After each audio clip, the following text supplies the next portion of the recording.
16 घण्टा फास्टिङ गर्ने मान्छेलाई कहिले पनि सुगर हुँदैन, प्रेसर हुँदैन, कोलेस्ट्रोल हुँदैन, यस्ता समस्याहरू कहिले पनि हुँदैनन्।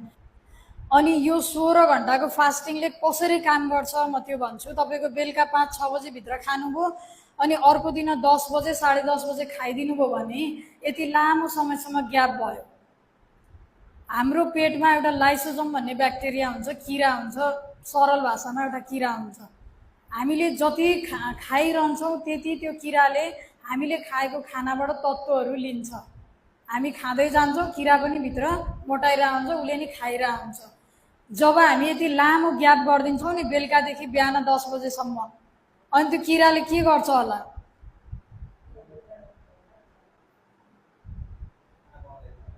त्यो किराले यति लामो समयसम्म खान पाउँदैन।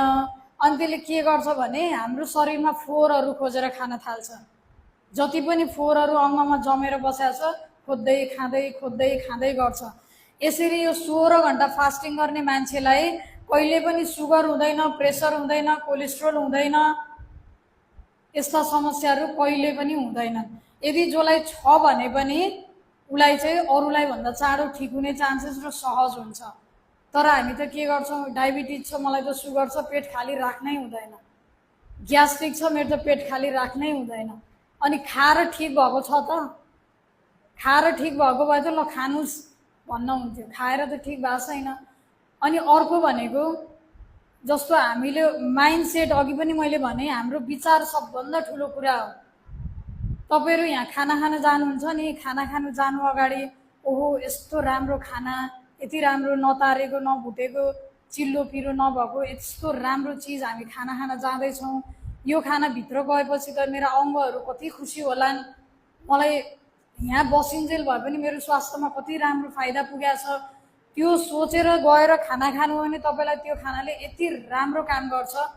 तर पट्टी बाँध्ने बेलैमा ओहो अब भात खाने बेला आउनु लाग्यो, त्यही लौका खाने हो, त्यही त्यस्तो खाने हो, त्यो सोचेर जानु भने तपाईले जबरजस्ती हाले पनि त्यो ठिक हुँदैन। त्यो भएर हाम्रो माइन्ड सेट, मनको भूमिका भनेको त्यति ठुलो हुन्छ। जस्तो तपाईहरु कुनै भोजमा जानुभयो, खाएर निस्किनुभयो, गेटमा आउने बित्तिकै कसैले भन्यो त्यो खानामा त पोइजन हालेको थियो रे भन्यो भने त्यही बेलामा चाहिँ बमिट आउने, चिटचिट पसिना आउने, चक्कर लाग्ने अनेक हुन्छ। तर फेरि कोही एकछिनमा आएर ए यहाँ त होइन रे, अन्त रहेछ, यहाँ त यस्तो राम्रो ब्राह्मणहरू आएर पकाएको रहेछ भन्यो भने एकछिनमै सबै लक्षण हराउँछ। हो कि भन्नु त? हाम्रो मन भनेको त्यति ठुलो भूमिका हुन्छ मनको।